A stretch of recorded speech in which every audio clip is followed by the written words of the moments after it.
A swamp is a really marvelous thing. Incredible plant life in an amazing marshy ecosystem. Things grow in a swamp that wouldn't grow anywhere else. And our composer today reminds me of a lush green marsh. I'll tell you why, on a note to you.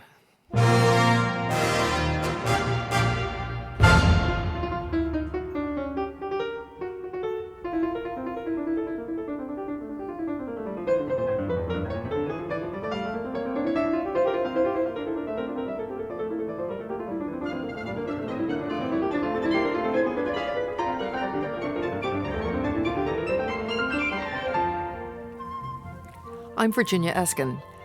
The composer I was talking about is Charles Martin Loeffler.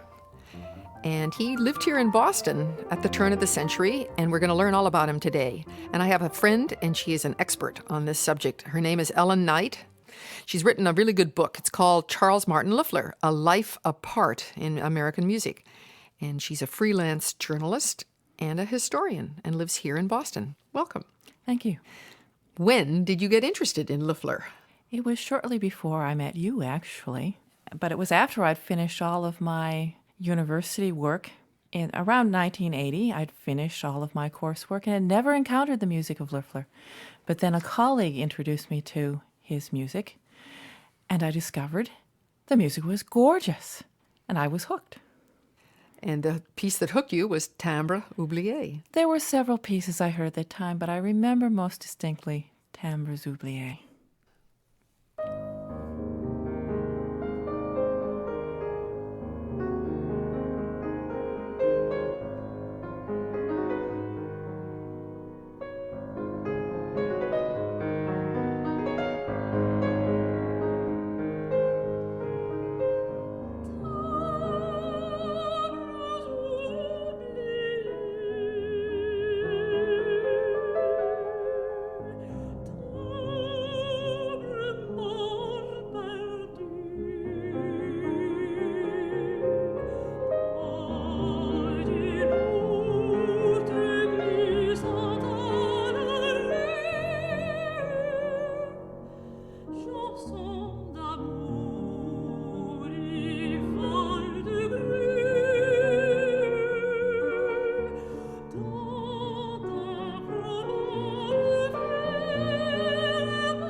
That was Timbres Oubliés by Charles Martin Loeffler. It was sung by Deidre Palmore and accompanied by Noah Lester.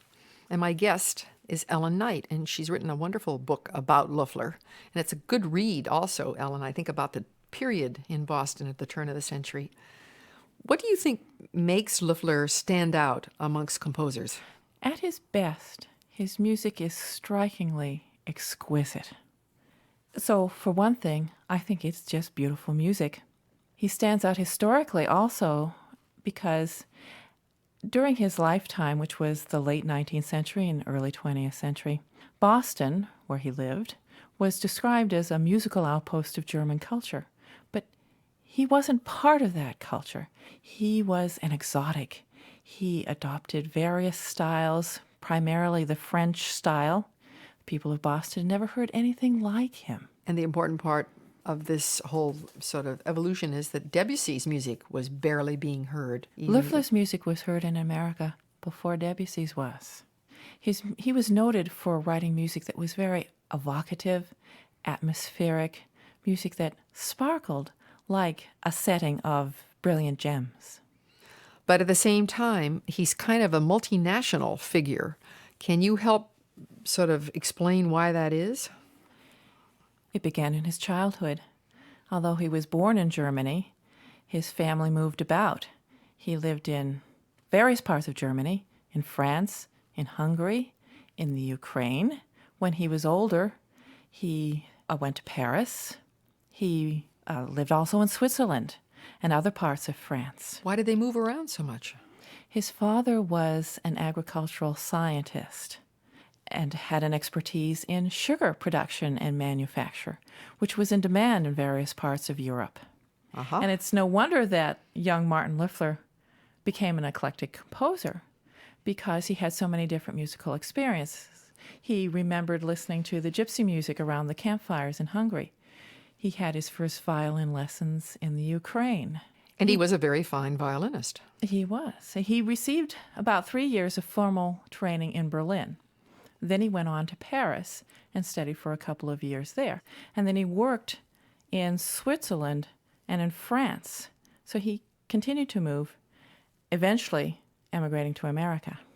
And that year is about 1880. That's a good year to be living in Boston. Absolutely. Yeah, a lot of stuff is happening. And he joins the Boston Symphony, I think. He went first to New York. He had letters of introduction from his teachers in Berlin to the conductors in New York. They were German themselves. But he only stayed in New York for a year. He was then contracted by Henry Higginson to join the new Boston Symphony Orchestra. Right. He came to Boston, and he stayed. And from the beginning of his life in Boston, he was well known as a soloist, and he seems to have been a real colleague. He wasn't a prima donna. He starts to compose then, pretty early on. He began being heard in public as a composer during the 1890s. And how did that happen? Well, he was fortunate in a couple of ways. First, that he knew musicians who wanted to perform his works, including conductors of the Boston Symphony Orchestra. And second, he was popular among Boston society patrons who... Well, they took, I think, a liking to his looks. He's a very romantic-looking man. And he was charming, and he played well. He was. He had it all. He was accepted into Boston society. He was considered a brilliant conversationalist, as well as a charming gentleman and a gifted artist. Well, let's hear now one of the chamber music selections that amongst musicians is best known. And we're going to hear The Pond, which is from 2 Rhapsodies for oboe, viola, and piano.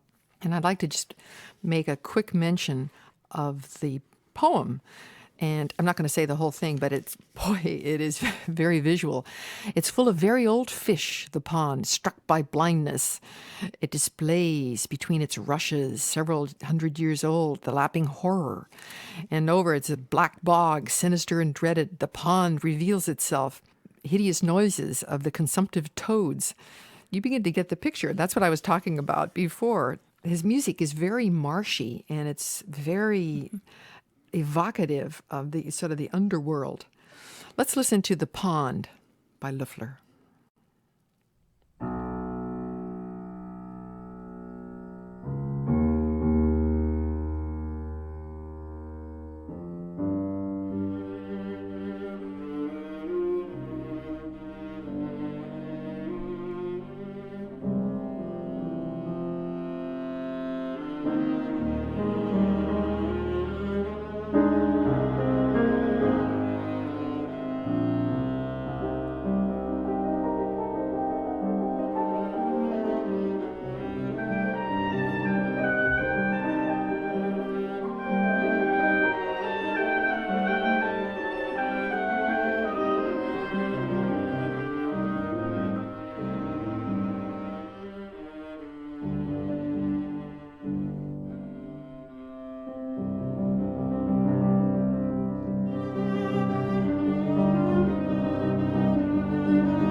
That was The Pond, which is a rhapsody by Loeffler, and it was played by Al Genovese, Burton Fine, and Robert Spano. And my guest is Ellen Knight, and she's written a wonderful book about Loeffler. Now, he's living in Boston, and he's charmed everybody, as only he could. But in your book, you say that he resigns from the Boston Symphony in 1903. Why did he do that? He didn't like performing in public. It was very stressful. And in those days, the BSO spent a lot of time on trains, touring.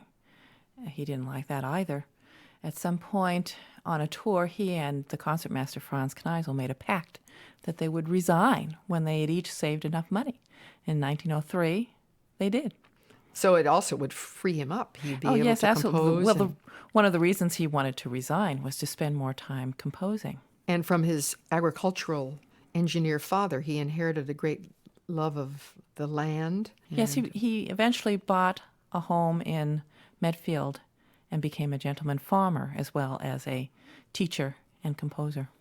Now we're going to hear another recording made by a mutual friend of ours, Noah Lester, who played on the first song we listened to. It's called Les Paons, which means the Peacocks.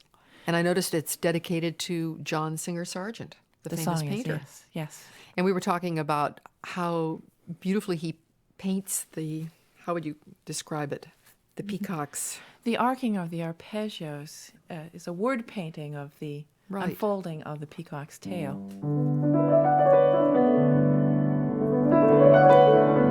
Yeah, it would either be water falling but I love the idea of a peacock spreading his tail. Mm-hmm. Well, let's hear it.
We just heard The Peacocks by Loeffler, played by Noel Lester.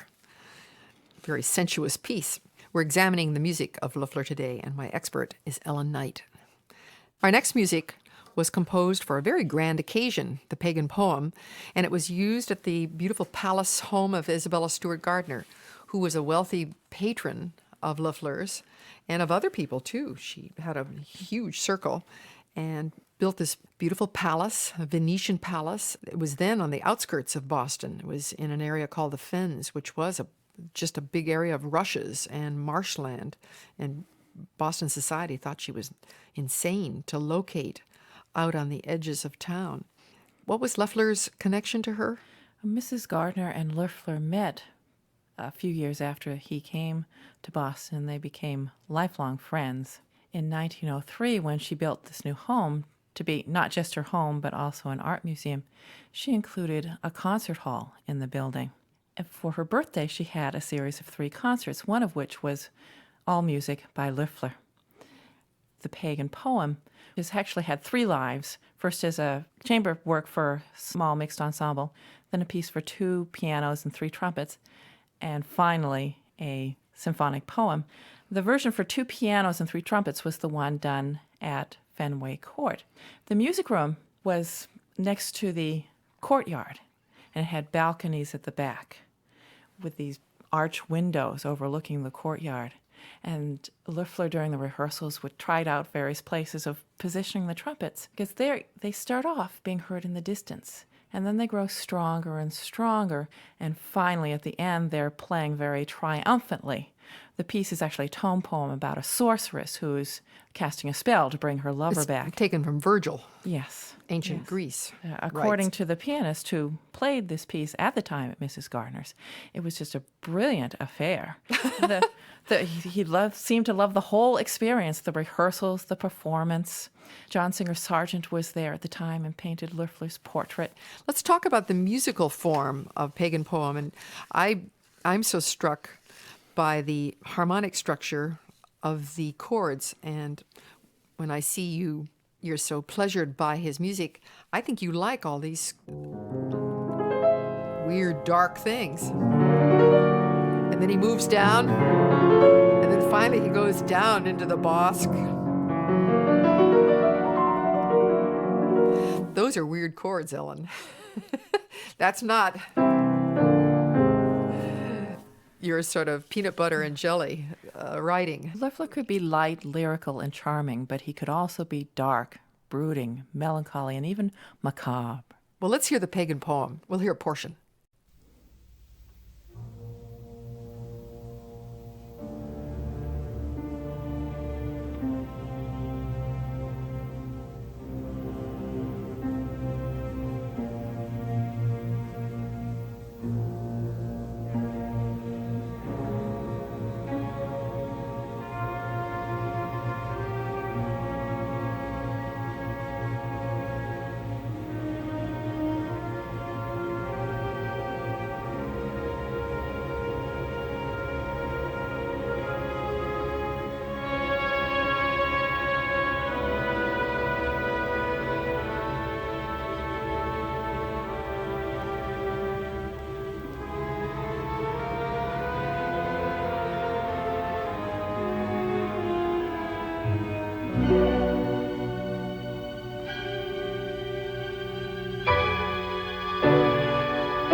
Just as the Pagans are advancing, we have to break off. That was a portion of Loeffler's Pagan poem, played by the Paris Philharmonic Orchestra, conducted by Manuel Rosenthal.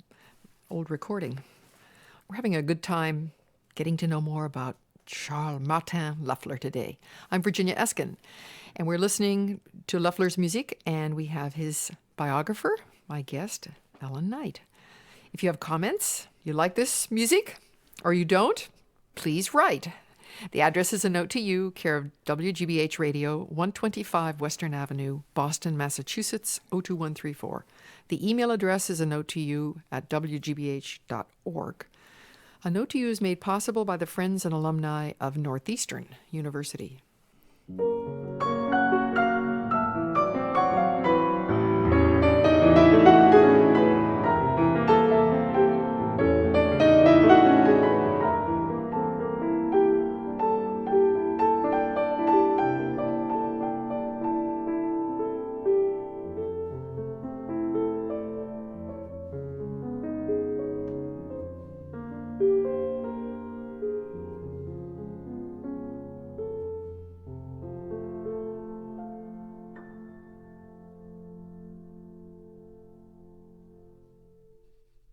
Ellen, it seems that Loeffler was troubled most of his life. What do you think contributed to that kind of melancholic quality? It was his father, actually. He adored his father, but at about the age of 13 or 14, something happened, and we don't know quite what it was, but his father got into trouble with the Prussian government and became a political prisoner. It was a very traumatic experience for Loeffler. That's why he left Berlin and went to Paris to study. His father eventually had a stroke in prison, from which he died, and Loeffler never ever forgave the Prussian government. And that's why you can read in the older reference works that he was Alsatian. He said at the time that he swore that he would never be for or among them. He actually went so far as to say, I would kill anyone who would call me a German or a Prussian. So that would, even though we have this picture of him as being a very elegant, handsome, debonair, I mean, the Bostonian ladies wanted him around. But he seems to have been very sad, and the music has a very dolorous quality. I believe he was a very sensitive person. Did he get married? Yes, he did. And this is a very interesting story. He met a young lady in Boston soon after he moved there. They became engaged in 1886. They were married in 1910. That's a 24-year engagement. Why? I have no idea. There aren't any letters or diaries to... In the beginning, there was a letter from her in which she talked about being older and more wealthy than he and having an obligation to her brother. But 24 years is excessive. Well, maybe his betrothed, maybe the parents didn't like Loeffler or something like that. There's got to be a reason. I think it had a lot to do with Loeffler's melancholy, which can be traced back to Germany. His only brother never married, and his only sister married late in life. They just like their space, as we would say in today's parlance. Let's talk about the Irish Fantasies that he composed in 1920. They're very upbeat, and that was the same year that the Irish Free State got established. Ireland was breaking away from its English shackles. Why did he identify so strongly with the Irish cause? I think of what happened to his father, and also what he learned from his father. He wrote once to his girlfriend that he was a true and good Republican, and he had learned that from his father. He simply hated political oppression. Well, we're going to hear a very dramatic song, two of them, the hosting of the Sidhe, and then right after that, the Fiddler of Dooney from Loeffler's Irish Fantasies. And I love the poems that go with the two pieces. I've recorded just the song version. We're going to hear the orchestral version, which is much more fleshed out. The hosting of the Sidhe. The host is riding and over the grave and tossing his burning hair. And it's twixt night and day. Wonderful words from Yeats. And the other one, the Fiddler of Dooney, I loved playing that because it reminded me sort of American country dancing, you know, where it goes...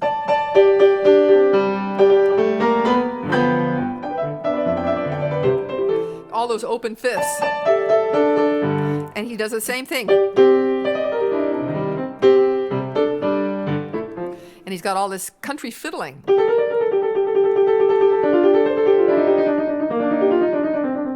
It's, very reminiscent of square dancing. I said at the outset that Loeffler was eclectic. He took his materials from whatever, whether it was Irish, Spanish, Hungarian, Russian, American jazz. If he liked it, he used it. Here's the hosting of the Sidhe and the Fiddler of Dooney.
We just heard two Irish fantasies by Loeffler, the hosting of the Sidhe and the Fiddler of Dooney, sung by Neil Rosenshine, backed up by the Indianapolis Symphony Orchestra with John Nelson conducting.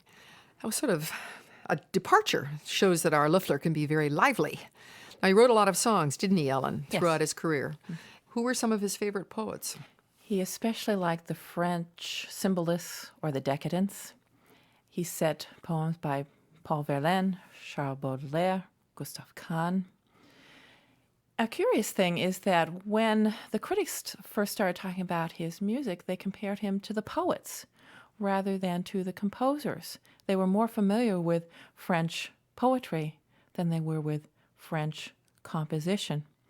Eventually, when the music of Debussy became known, the critics said, aha, now we know he's an American impressionist.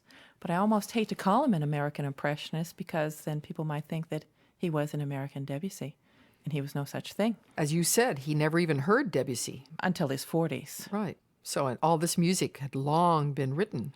He was his own siren song. I think this gives another interest to the music of Loeffler, that a composer in America and a composer in France could develop simultaneously as impressionists without encountering each other until they had matured. Well, this song we're going to hear, Let's Dance La Gigue, has a text, though, by a French poet, Verlaine. Tell us the words. Let's dance the jig.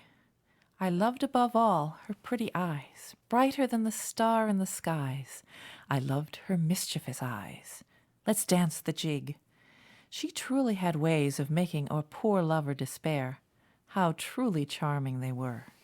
Let's dance the jig. But I find even better the kiss of her mouth and flower.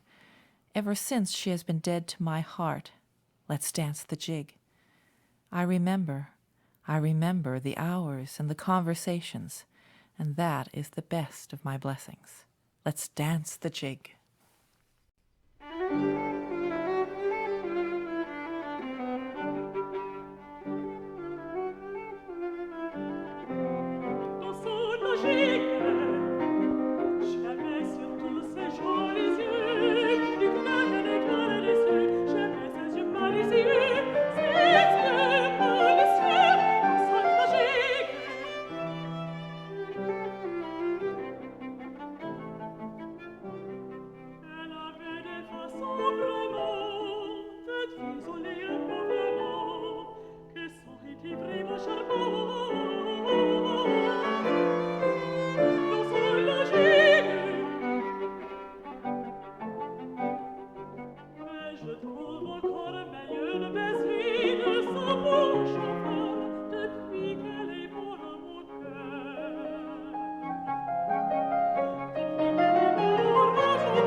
We just heard Dana Fortunato singing and Patty McCarty playing the viola obbligato, and I was playing the piano for them. That was Let's Dance a Jig by Loeffler. My guest is Ellen Knight, and she's helping us to understand the interesting life of this man. And our last work is going to be for chorus. It's set to the text of Psalm 137, By the waters of Babylon, there we sat down and wept. Now, do you think Loeffler was attracted to this text because of his own sense of loss? Quite possibly. He was attracted to many melancholy and poignant texts. But then he was also a man of great faith. And this text is ultimately optimistic. He quotes at the end Psalm 126, which says, "They that sow in tears shall reap in joy." I'm reminded that when he was quite old, Loeffler wrote a musical farewell, the last movement of his partita for violin and piano. In this he quoted one of his own songs, a prayer with the short text, "God of little children, give me inner beauty, cause to blossom in me like a lily of light, that fine philosophy that renders life lighter and better." And at the end he quoted his song, "Adieu pas jamais," farewell forever. Oh, it's so sad. It's sad, but... But he had a good life. He had that nice farm, and he got a good wife, and he made something of himself, and now we're sort of rediscovering him. And he filled his life as he could with beauty, with art and poetry, and the things that he created are beautiful. They are. Let's listen to the Psalm 137, written by Loeffler.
You just heard a chunk of the Psalm 137 by Loeffler and was sung by the John Oliver Chorale. And I hope you've enjoyed our program today. Our guest was Ellen Knight. Thank you for coming, Ellen. Thank you. Our engineer is Antonio Oliard-Ross. Our producer is Alan McClellan, and I'm Virginia Eskin. A Note to You is made possible by the friends and alumni of Northeastern University. It's produced by Northeastern University in cooperation with WGBH Radio, Boston.